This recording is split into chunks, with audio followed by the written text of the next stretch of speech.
ہم وہی کہیں گے جو ہمارا دین ہم کو بتاتا ہے، عمل کرو تو تمہارا بھلا ہے۔ معزز سامعین کرام، حاضرین محفل، السلام علیکم ورحمۃ اللہ وبرکاتہ۔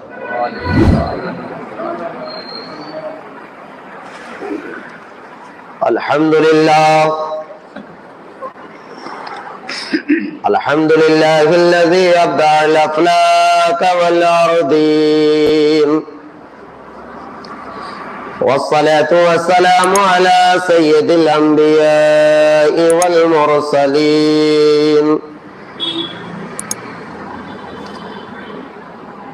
خصوصا وعلى الإمامين الغمامين السعيدين الشهيدين، وأبي محمد الحسن وأبي عبد الله الحسين، رضي الله تعالى عنهما وعلى آله وأصحابه وذرياته وأهل بيته وعلماء أهل سنته أجمعين، أما بعد فأعوذ بالله من الشيطان الرجيم، بسم الله الرحمن الرحيم، وَلَنَبْلُوَنَّكُمْ بِشَيْءٍ مِّنَ الْخَوْفِ وَالْجُوعِ وَنَقْصٍ مِّنَ الْأَمْوَالِ وَالْأَنفُسِ وَالثَّمَرَاتِ وَبَشِّرِ الصَّابِرِينَ۔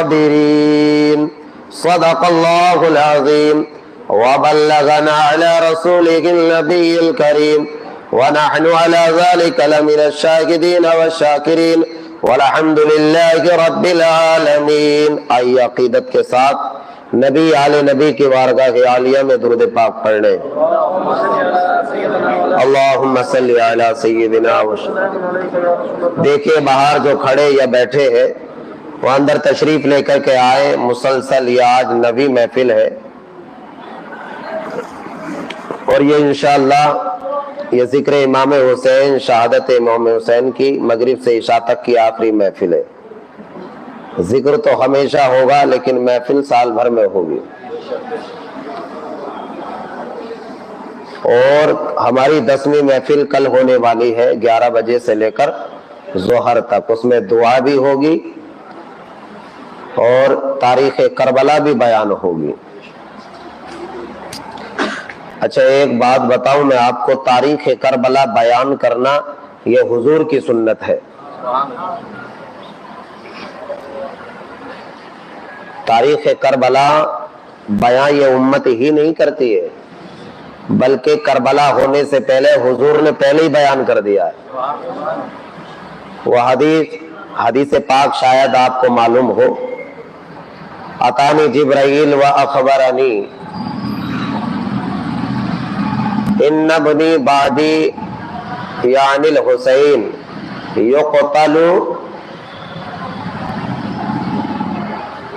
بعدی۔ یہ جو حدیث پاک ہے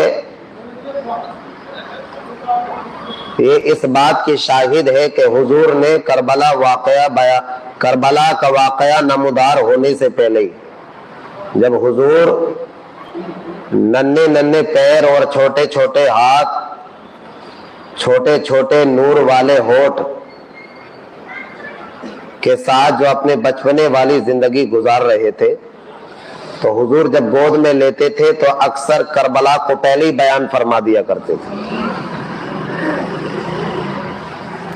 تو آقا کریم صلی اللہ علیہ وسلم نے کربلا کی تاریخ آنے سے پہلے ہی حضور نے آمد امام حسین کے موقع پر ہی بتلا دیا۔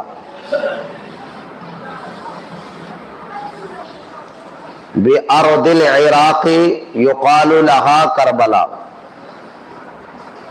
حضور نے فرمایا تھا میرا حسین عراق کی سرزمین کربلا پر قتل کر دیا جائے گا۔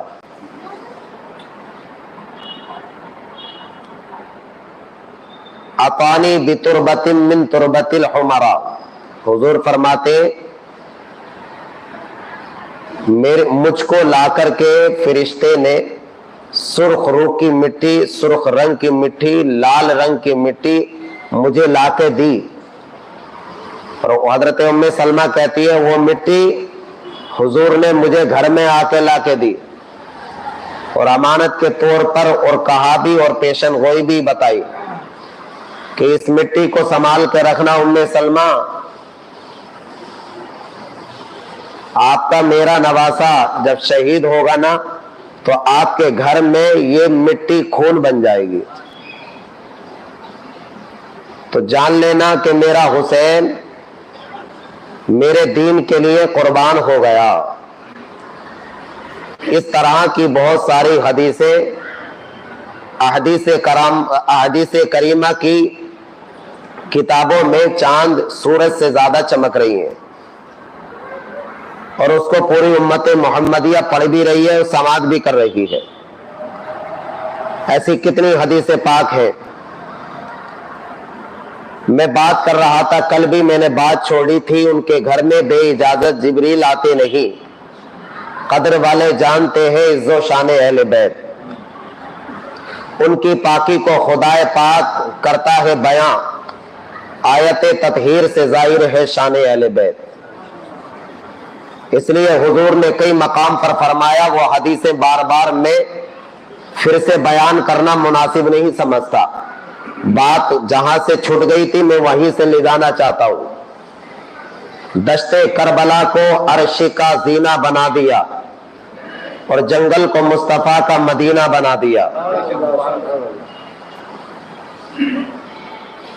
کس نے بنا دیا؟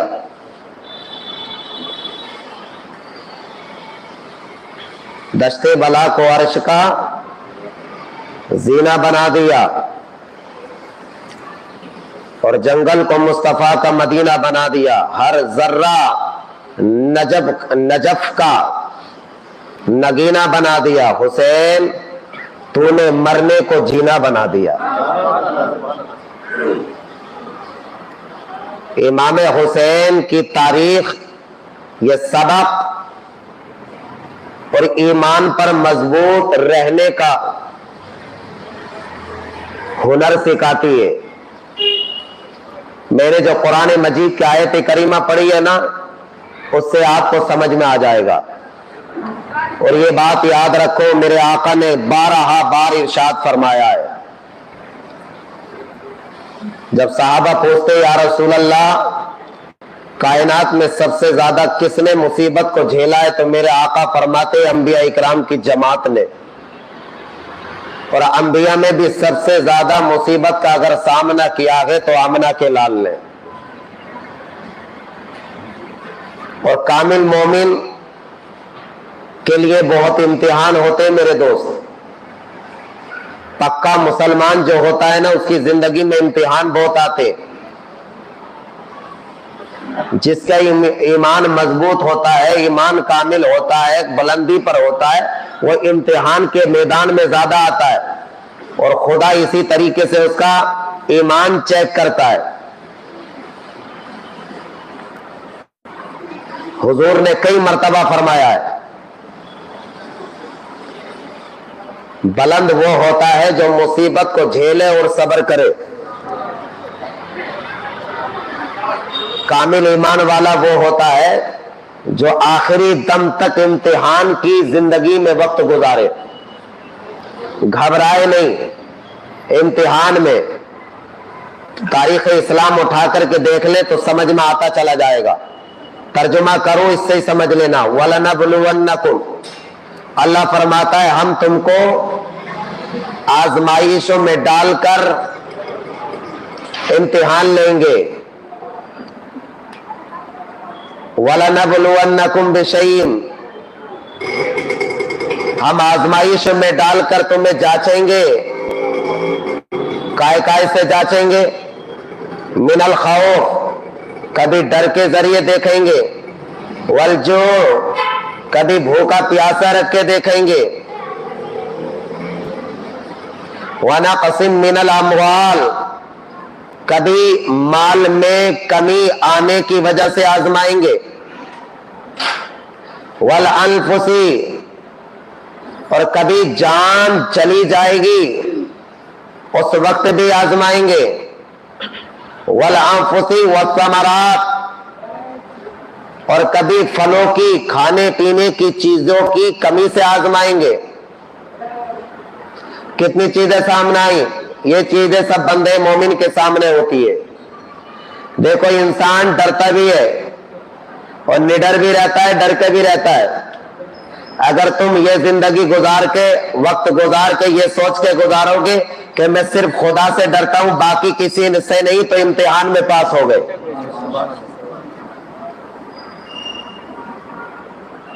اگر یہ وقت اس طریقے سے گزارو گے کہ خدا سے ڈر کے زندگی گزار رہا ہوں باقی دنیا میں ڈرنے والا نہیں، تو سمجھ لینا یہ امتحان میں پاس ہونے کی طرف ہے۔ والجو، کبھی بھوک کے ذریعے، جیسے کربلا میں میرا حسین بظاہر 3 دن روٹی پانی کو منہ نہیں لگایا، امتحان میں حسین پاس ہو گئے۔ وَنَقْصٍ مِّنَ الْأَمْوَالِ وَالْأَنفُسِ، مال میں اور اولاد کے نقصان میں، جب نقصان کا سامنا آتا ہے تو بندے کو یہاں بھی امتحان میں لیا جاتا ہے۔ تو اور انبیاء جیسے ایوب علیہ السلام نے اپنے بیٹوں کی قربانی دی اور امتحان میں پاس ہوئے، اور میرا حسین کا کوئی جواب نہیں دے سکتا، آپ نے 72 کی قربانی دی اور امتحان میں پاس ہو گئے۔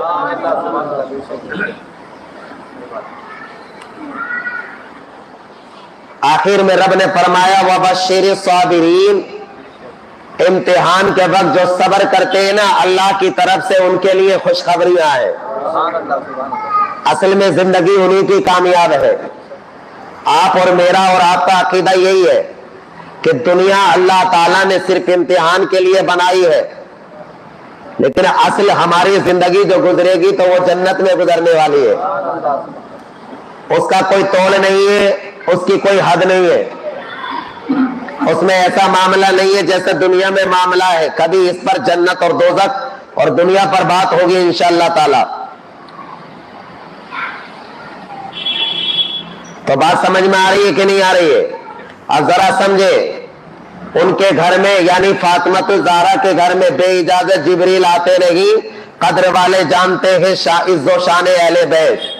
ظاہر سی بات ہے، امام حسین 5 شعبان اور 4 ہجری کو مدینہ منورہ میں تشریف آوری ہوئی، وقت گزرتا چلا گیا۔ میں نے کئی روایتیں نقطہ نگاری کی اور سیرت نگاروں کی میں نے سیرت کو بیان کیا ہے، اور میں نے آپ کو حضرت فاطمہ الزہرا کی در چوکھٹ پہ لا کے چھوڑ دیا تھا، اور حضرت امام حسین صبح صبح اٹھے اور وہ جنتی جوڑے آپ نے ملاحظہ کر لیے، اور وہ جنتی جوڑے پہنے اور آپ نے عید کی نماز ادا کی۔ سبحان اللہ، اللہ تعالیٰ نے حضرت امام حسن اور حسین کے لیے جنتی جوڑے چن لیے، اور نانا جان کے نواسے پیارے جنتی جوڑے پہن کے عید کی نماز پڑھ رہے ہیں۔ سبحان اللہ، کیا شان ہوگی ایسے نواسوں کی، کیا بات ہے ایسے نواسوں کی۔ اس لیے ہمارے امام نے کہہ دیا کیا بات رضا اس چمنستان کرم کی، زہرا ہے کلی جس میں حسن اور حسین پھول، لب پھول دہن پھول زکن پھول بطن پھول۔ اس لیے امام اہل سنت نے یہ بھی کہا، کتنے مہکے ہوئے ہیں مدینے کے پھول، کربلا تیری قسمت پہ لاکھوں سلام۔ ارے تیری قسمت پہ اس لیے سلام ہے کیونکہ یہ تو مصطفیٰ جان رحمت کی چھاتی سے لگ کر کے زندگی گزارے ہیں، یہ تو فاطمہ الزہرا کے خون کو اپنے لبوں، حضرت فاطمہ الزہرا کے دودھ مبارک کو اپنے ہونٹوں پہ لگا کر کے چوس چوس کے زندگی گزاری ہے۔ حضرت علی کے پیچھا، حضرت علی کی پشت پہ بیٹھ بیٹھ کر کے آپ نے سواریاں کی ہے۔ یہ حضرت حسن حسین ایسی زندگی کے مالک ہے جس کا کوئی جواب نہیں ہے۔ دنیا میں نواسے تو بہت ملیں گے لیکن شبیر کے جیسا کوئی نواسا نہیں ہو سکتا، یہ یاد رکھو۔ دنیا میں نواسے بہت کو ملتے ہیں لیکن حسن حسین جیسا کوئی نواسا نہیں ہو سکتا ہے، کیونکہ نواسوں کا نانا بڑا کمال والا ہے اور بابا بھی بڑا کمال والا ہے اور آپ کی امی جان بھی بڑی کمال والی ہے۔ اب بغیر کسی تنقید کے میں اپنی بات کو آگے بڑھاتے چلے جاؤں۔ حضرت امام حسن حسین میں کربلا کی تاریخ کل 1 گھنٹے کے اندر اندر بیان کر دوں گا انشاءاللہ تعالی، یہ میرا آپ سے وعدہ ہے، بولیے سبحان اللہ۔ حضرت امام حسین کی زندگی کے لمحات گزرتے چلے جا رہے ہیں، اور میں جب تک یہ تاریخ کی ان کی زندگی کے یہ گوشے بیان نہ کروں تو میرے دل کو چین بھی نہیں ملتا۔ اگر میں بیان نہیں کرتا رات کو مجھے بے چینی ہو جاتی ہے۔ اب ذرا دیکھیں، بولے سبحان اللہ۔ حضرت امام حسین کی زندگی اوپر بڑھتی چلی گئی، جوڑے بھی پہن رہے ہیں، جبریل کے ہاتھ کے دروازوں پہ آ رہے ہیں، خوشخبریاں بھی دے رہے ہیں، نانا جان کی محبت بھی لوٹ رہے ہیں، بابا جان کی آغوش میں بھی زندگی گزار رہے ہیں، اور اماں جان فاطمہ الزہرا کی زندگی دیکھو۔ حضرت فاطمہ کہتی ہے ایک مرتبہ حضور میرے گھر میں تشریف فرماتے، اور میرا بڑا بیٹا حسن و مجتبیٰ اور حسین چھوٹا بیٹا چھوٹے چھوٹے تھے، دونوں آپس میں کشتی لڑ رہے تھے، اور میں نے کہا جب کشتی لڑ رہے تھے تو میرے ابا، حضرت فاطمہ کہہ رہی ہے میرے ابو جان یعنی نبی کریم صلی اللہ علیہ وسلم میرے گھر میں بیٹھے، اور میرے آقا تمہارے آقا میرے ابا جان حسن کی طرف توجہ فرماتے اور کہتے میرے بڑے نواسے حسن ذرا ایسے پیچ ڈالو اور اوپر سے ایسے آ جاؤ، حسین کو اس طریقے سے نیچے لے لو، آپ اوپر آ جاؤ۔ فاطمہ کہتی ہے جب میرے ابا حضرت میرے آقا کریم صلی اللہ علیہ وسلم حسن کو ایسے بتلاتے تو میرے دل میں خیال آیا، اے میرے ابا پیارے آقا سید المرسلین، آپ بڑے نواسے کو تو سہارا دے رہے، کیا حسین کو سہارا نہیں دے رہے؟ آپ کا حسنی نواسا ہے، کیا حسین نہیں ہے؟ تو میرے آقا نے ارشاد فرمایا نہیں بیٹی ایسا نہیں ہے، میں نبی سید الانبیاء ہوں، میں حسن کو سہارا دے رہا ہوں، اور اللہ نے جبرائیل سید الملائکہ کو بھیج دیا ہے اور وہ حسین کو سہارا دے رہا ہے، میں حسن کو دے رہا ہوں، اور سید الملائکہ جبریل آ کر کے حسین کو بتا رہا ہے آپ حسین حسن کو ایسے نیچے لاؤ، اور میں حسن کو بتا رہا ہوں حسین کو ایسے نیچے لے کر کے آؤ۔ اب بتائیے جب ایسے سہارا دینے والے نبیوں کے امام کے نواسوں کے ساتھ جبریل آ کر کے سہارا دے رہا ہو اور مصطفیٰ سید الانبیاء آ کے سہارا دے رہا ہو، ان کی زندگی کتنی اچھی ہوگی اور کتنی نرالی ہوگی، کتنی خوبی والی ہوگی۔ اور میرے دوستو ایسے ہی نہیں ہے بلکہ آگے سمجھیے گا، آگے زندگی گزرتی چلی جا رہی ہے، اور میرے علم کے مطابق کم و بیش آپ کی زندگی 8 سال یا 9 سال یا 10 سال کی ہوئی۔ میرے آقا کی ولادت مبارکہ ہونے کے بعد اور 63 سال کی زندگی گزرنے کے بعد لمحہ وہ آیا، آقا کو دنیا سے پردہ فرمانا پڑا، اور 11 ہجری کو 12 ربیع الشریف کو حضور کا پردہ فرمانا ہوا۔ مدینہ منورہ میں سناٹا چھا گیا تھا، اب آمنہ کے لال ہماری آنکھوں سے اوجھل ہو چکے ہیں، اب آمنہ کے لال بظاہر اب نور والے جو ہے وہ اب ہمیں نہیں دکھائی دیں گے۔ اب تک حضور کا چہرہ دیکھ کر کے ہماری پیاس بجھا کرتی تھی، اب تک حضور کو دیکھتے تھے تو ہمارے دل کی دھڑکن بڑھ جاتی تھی، جب حضور کو دیکھتے تھے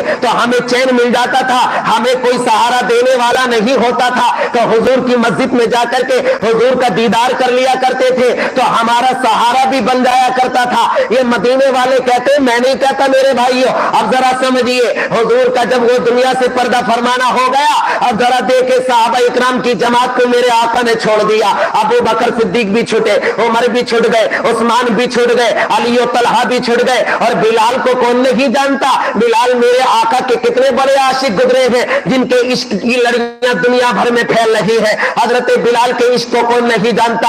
ایسے ہی عاشقوں کی جماعت میں حضرت بلال بھی ہے۔ جب حضور نے پردہ فرمایا 12 ربیع الاول شریف کو 11 ہجری کو دنیا سے پردہ فرما لیا ہمارے آقا نے، تو عاشق جو تھے جو حضور کو دیکھ کے ایمان لے کر کے آئے، اب حضور دنیا سے پردہ فرما گئے تو یہ بے چین ہو گئے، اب ہمارا چین کون بنے گا، اب ہمارا سہارا کون بنے گا؟ یعنی اس طریقے کی ایمان کی باتیں دل و دماغ سے صحابہ کی ہوتی اور ہوتی چلی جاتی۔ اب پردہ فرمایا، حضرت بلال کو بڑی رنجش ہوئی، آپ کی جدائی نے نڈھال کر دیا، آپ کی حضور کی جدائی نے حضرت بلال کو جو ہے توڑ کے رکھ دیا۔ بلال نے حبشہ چھوڑا، اللہ اکبر کبیرہ، اور بلال حضرت بلال وہ تھے جو حضور رات میں جا کر کے بلال کی تکلیف کو دور کرتے تھے، بلال وہ تھے جب ان کا آقا جو ہے ان کو تکلیف تکلیف دے دے کر کے کام کراتا تھا اور کھانا قریب تک نہ لاتا تھا. میرے آقا اپنے گھر میں جا کے کھجور لا کر کے بلال کو کھلا دیا کرتے تھے. جب بلال پر تکلیف دی جا رہی تھی تو ابو بکر صدیق خرید کے آزاد کرا رہے تھے.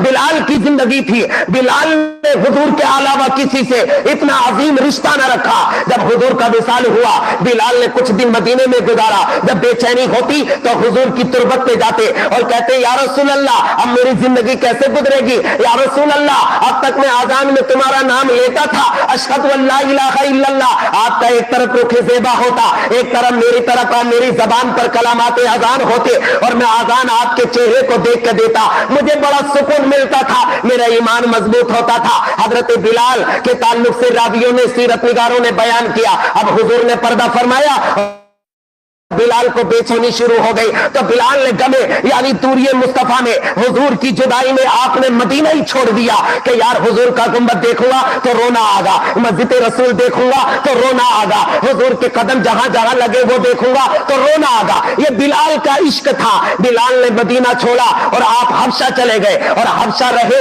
تو وہاں بھی کہاں چین ملے گا. ارے مدینے کے قدموں میں حضور کے قدموں میں جس نے زندگی گزار دی ہو وہ حضور سے کیسے دور ہو سکتا ہے.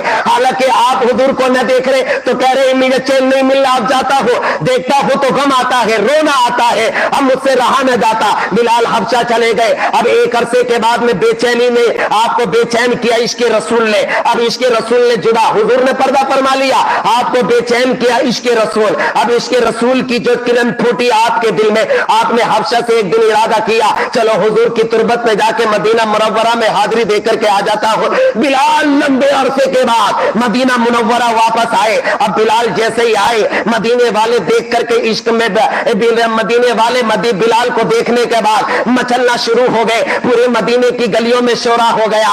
آج دیکھو حضور کا پیارا پیارا پیارا پیارا مؤذن آ گیا ہے, بلال آ گیا ہے. ارے بڑے دن ہو گئے مدینہ چھوڑے ہوئے بلال کو اور حبشہ چلے گئے, آذان بلالی نہیں سنی ہے. بلال آ گئے ہیں, ذرا حضور کا نام پھر سے ان کی آذان میں سن لیتے ہیں. اب یہ مدینے والوں میں شور ہوتا اور تمام مدینے والے اکٹھا ہو گئے اور اصرار کرنا شروع کیا بلال وہ آذان سنا دو جب حضور کے سامنے سناتے تھے. بلال وہ آذان سناؤ جو حضور کے چہرے کے سامنے سناتے تھے. جب سے حضور نے پردہ فرمایا آپ نے پتہ نہ کیسی بے رخی اختیار کر لی, حبشہ چلے گئے, مدینہ چھوڑ دیا. آذان تو سنا دو. مدینے والے رو رو کے کہتے ہیں بلال وہ آذان سناؤ جو حضور کو سناتے تھے. بلال وہ آذان سناؤ, وہ کلمات سناؤ جو حضور کے سامنے سناتے تھے. تو بلال نے کہا نہا لوگو, جب تک حضور تھے تو میرا عشق پروان چڑھتا تھا. میں کیا بتاؤں حضور کو دیکھ کر کے میرا دل نہیں چاہتا تھا حضور کے سامنے کوئی اذان دے دے. اس طریقے کے کلمات بلال نے کہے لیکن کوئی کسی کی بات کا اصرار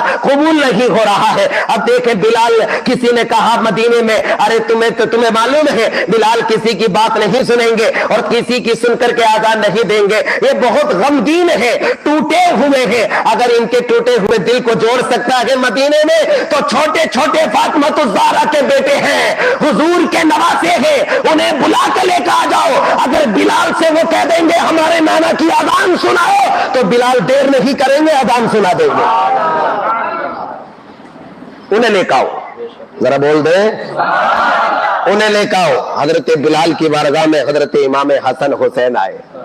تقریباً عمر آپ کی دیکھی جائے تو 8 یا 9 سال ہوگی. کسی کی حضرت امام حسین کی 7 سے 8 سال, کیونکہ 4 میں ولادت ہوئی, 11 میں حضور کا وصال ہوا, 3 میں حضرت حسن, تو ایک کی 9 سے 10 سال, 8 سے 9 سال, ایک کی 7 یا 8 سال. اتنی عمر میرے حسن حسین کی. حضرت امام حسن حسین کو بلایا گیا اور حضرت بلال کے دامن کو پکڑ کے کہا میرے آقا کے نواسوں نے اے بلال کیا ہمیں وہ اذان نہیں سناؤ گے جو ہمارے نانا کے سامنے سناتے تھے. حضرت بلال کا عشق پروان چڑھ گیا. حضرت بلال نے اذان دینا شروع کر دیا. راوی بیان کرتے حضرت بلال نے اذان تو دیا لیکن حضرت بلال کو اتنا غم تھا جب حضور کا نام اذان میں آیا اشہد ان محمد الرسول اللہ, بلال غشق کھا کر کے زمین پر گر گئے. حضور سے اتنی محبت کہ دنیا پر غالب. اس لیے میرے امام نے کہا تھا اللہ کی سرتابہ قدم شان ہے یہ, انسان ہی وہ انسان ہے یہ. قرآن تو ایمان بتاتا ہے انہیں ایمان یہ کہتا ہے کہ میری جان گئی، یہ تربت میں جو لیٹے ہیں یہ ایمان کی جان گئے۔ بلال نے اذان دی اور کلمہ اشہد ان لا الہ کے بعد اشہد ان محمد الرسول اللہ آیا۔ سیرت نگار کہتے ہیں کہ اذان میں جیسے اذان میں حضور کا نام آیا نا، بلال غشک کھا کے گر پڑے۔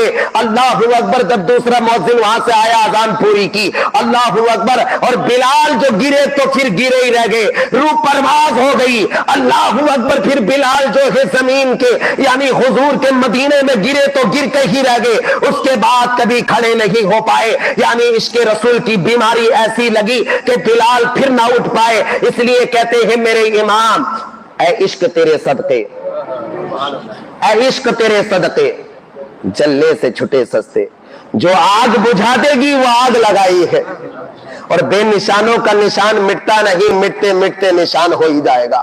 ارے بلال حضور کے عشق میں مٹا، لیکن ایسا نشان بنا دنیا مٹا نہیں پا رہی ہے۔ حضور کے عشق میں بلال مٹ گیا، اور ایسا مٹا کہ دنیا مٹانا چاہ رہی ہے، مٹتے مٹتے نشان ایسا بن گیا، ایسا ظاہر ہوا دنیا بلال کو سننا چاہتی۔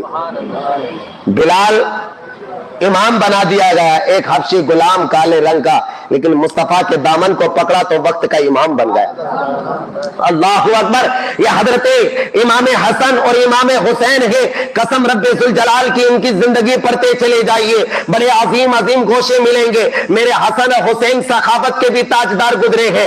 اللہ اکبر، اگر ان کے سامنے ان کے بابا کی یا ان کی کوئی برائی کر دیتا تھا تو حسن اور حسین جو ہے کبھی اس کو لان تان نہیں کرتے تھے، بلکہ صبر کے ساتھ چھوڑ دیا کرتے تھے۔ میں آپ کو یہ بھی تاریخ کے اور آپ بتا دو، حضرت حسن مجتبی جب اپنی خلافت کے ساتھ اپنی خلافت پر بیٹھے ہوئے تھے اور خلفائے راشدین میں شمار ہو گئے، 6 مہینے کچھ دن آپ نے دور خلافت کو سنبھالا۔ آپ دارالخلافہ یعنی کوفے کی سرزمین پر ہے۔ اب ذرا سمجھیے، میری طرف توجہ دے، ایسے بچے جو ہیں یہ امام حسین کی محبت میں لا رہے ہیں، یہ جو لا رہے ہیں یہ امام حسین کی محبت میں لا رہے ہیں۔ بھائی ذرا بول دے سبحان اللہ۔ میں بتا دوں میرے امام حسن اور حسین یہ سخاوت کے سلطان گزرے ہیں اپنی زندگی میں۔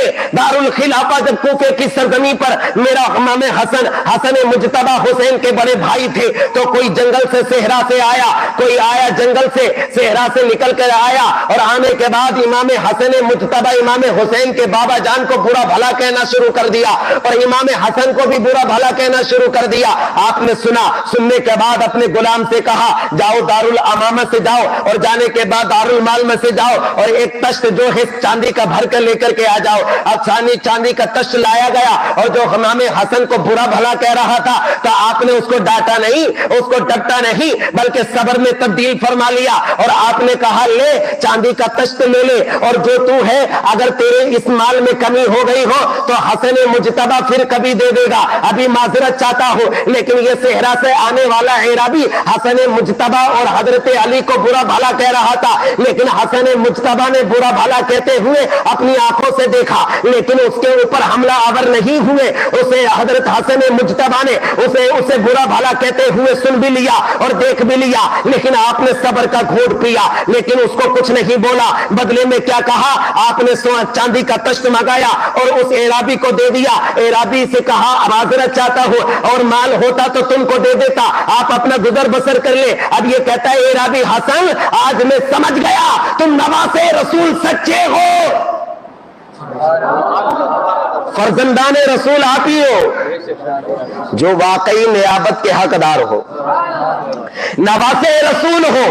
ایسا ہی حسن مجتبی کی زندگی میں پیارے حسین کے پیارے آقا کے نواسے کی زندگی میں یہ بھی گزرا کہ مروان جو مدینے کا گورنر تھا، اکثر وہ حضرت علی اور حسن مجتبی سے بغض رکھتا تھا، اور وہ اپنے قریب میں بیٹھنے والوں سے برائی کرتا، اور وہ حسن مجتبی سے جا کے کہتا تو حسن مجتبی سنتے اور آپ اللہ کے اوپر چھوڑ دیتے کہ میرا رب بہتر جانتا ہے کون اچھا ہے کون برا ہے، میرا رب بہتر جانتا ہے کون اچھا ہے کون برا ہے۔ یعنی مطلب کیا ہے؟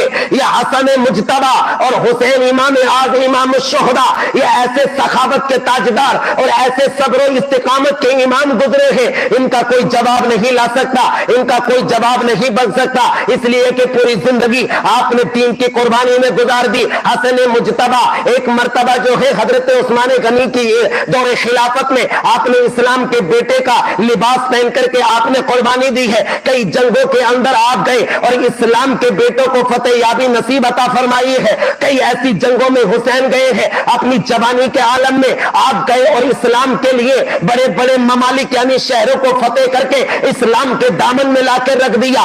آپ نے دور زندگی میں اسلام کے لیے بہت قربانی دی میرے دوستو۔ اگر کوئی دامن اگر آپ کے دربار پہ آتا تو خالی اس کو ہاتھ واپس نہ بھیجتے، اگر کوئی تکلیف شدہ ہوتا تو اپنے در دولت سے اس کی تکلیف کو غم دور کر کے بھیجا کرتے تھے۔ یہ حسن اور حسن کی زندگی کا سبق ہے، حسن کی زندگی کا اور حسین کی زندگی کا یہ بتلاتے ہیں۔ آپ نے پوری زندگی امت رسول کی خدمت کی ہے، جب امت رسول تکلیف میں ہو تو اس کا سہارا بن جاؤ، جب وہ ضرورت مند ہو تو ان کی ضرورت کو پورا کرو، ان کی خدمت میں زندگی گزارو۔ یہ خدمت گزاری حسن اور حسین کی زندگی کی سیرت کا نمونہ ہے، یعنی ایسی زندگی گزارو میرے بھائیوں۔ اور میں ایک تاریخ کا ایک ایسا پنہ پیش کر دو، راوی بیان کر رہے ہیں، سیرت نگاروں نے بیان کیا ہے، حسن اور حسین بچپنے کے عالم میں ہے اور آقا کریم کی بارگاہ میں ایک اعرابی صحابی رسول تھے، اعرابی حضور کی بارگاہ میں آئے اور ایک ہرن کا بچہ جو ہے چھوٹا سا حضور کی بارگاہ میں توفتن عطا فرما دیا اور کہا میرے آقا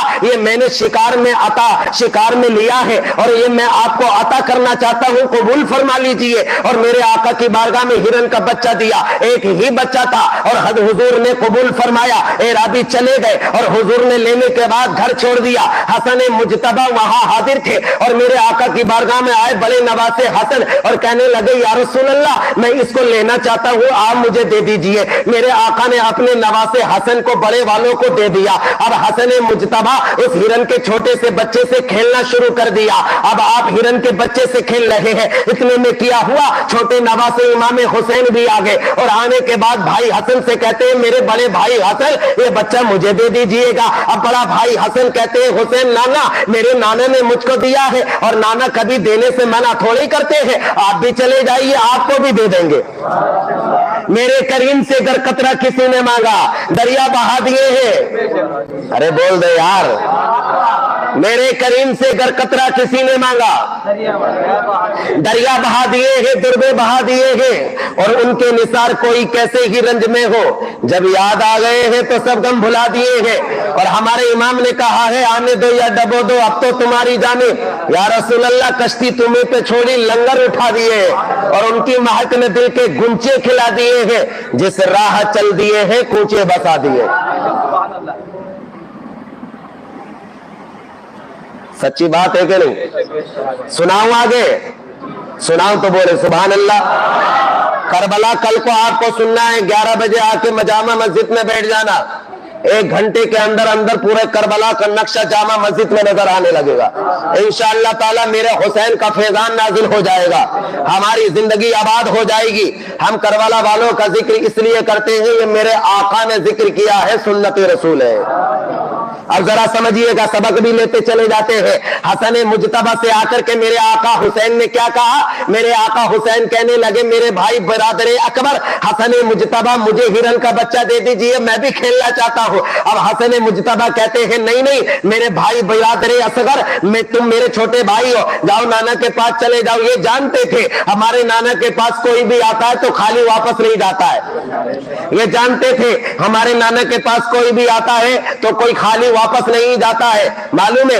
اس لیے کہ کل نے آپ کو مالک کے کل بنا دیا، دو جہاں ہے آپ کے قبضہ و اختیار میں، یہ آقا کریم صلی اللہ علیہ وسلم کی شان ہے۔ حسین نے کہا بھائی مجھے دے دیجئے، تو حضرت حسن نے کہا میرے آقا حسن نے جاؤ نانا جان کی بارگاہ میں جاؤ، وہ پھر آپ کو عطا فرما دیں گے۔ اگر حسین کو جیسے ہی حضرت امام حسین نے سنا نانا نے میرے بھائی کو یہ ہرن کا بچہ دیا ہے تو میں بھی جاتا ہوں، حضور کی بارگاہ میں چلے گئے اور جانے کے بعد کہنے لگے نانا جان، میرے بابا جان، میرے نانا جان، جیسے میرے حسن بھائی کو ہرن کا بچہ دیا ہے تو مجھے بھی عطا فرما دیجئے، مجھے بھی دے دیجئے، میں بھی اپنے بڑے بھائی کی طرح ہرن کے بچے سے کھیلنا چاہتا ہوں۔ اللہ اکبر کبیرہ۔ جیسے ہی حضرت امام حسین نے کہا اور میرے آقا نے ملاحظہ کر لیا اور آنکھوں نبوت کی آنکھوں سے دیکھا اور مسکراتے بھی رہے اور آپ بھی بے قرار بھی ہوتے گئے، اس لیے کہ اعرابی نے تو ایک ہی ہرن کا بچہ دیا تھا، حضور کے بعد بارگاہ میں بظاہر تو کچھ بھی نہیں تھا، اس لیے کہ میرے آقا اب فکر ہو گئی میرے آقا کو، اللہ اکبر، میرا نواسا حسین ہے، یہ اگر مایوس جائے گا تو مجھ سے گوارا نہیں ہوگا اور مجھے گوارا نہیں ہوگا تو میرے خدا کی رحمت کو بھی منظور نہیں ہوگا۔ میرے آقا کریم جیسے ہی حسن حسین سے کہتے ہیں میرے حسین تجھے ہرن کا بچہ مل جائے گا، اب امام حسین کا اصرار بڑھتا گیا، میرے نانا دیر مت کرو، مجھے ہرن کا ہی بچہ چاہیے۔ میرے آقا کریم سے کہنے لگے، اصرار کر رہے ہیں، نانا مجھے جلدی چاہیے، میں حسن کے ساتھ میں کھیلنا چاہتا ہوں، وہ مجھے دے ہی نہ رہے۔ اب میرے آقا کریم سے جیسے ہی اصرار بڑھتا چلا گیا، حسین کے لب کھلتے چلے گئے، میرے آقا کریم دیکھتے چلے گئے۔ اب کیا ہوا، میرے آقا تسلی دے رہے، حسین ٹھہرو تو صحیح، تمہارے لیے ہرن کا انتظام ہو جائے گا۔ اب لمحہ گزرتا چلا گیا، حسین کا اصرار بڑھتا چلا گیا، اصرار ایسا بڑا، دیری ہوتی چلی گئی اور حسین کی آنکھوں سے آنسو آنے شروع ہو گئے اور میرے آقا کریم نے اپنی ہاتھوں کو اٹھا دیا، نگاہ نبوت کو آسمان کی طرف اٹھایا، مولا تو ہی فیصلہ فرما دے میرے حسین کے لیے۔ اب کچھ ہی دیر گزری تھی، اللہ اکبر، ہرن خود اپنے بچے کو لے کے آ رہی تھی۔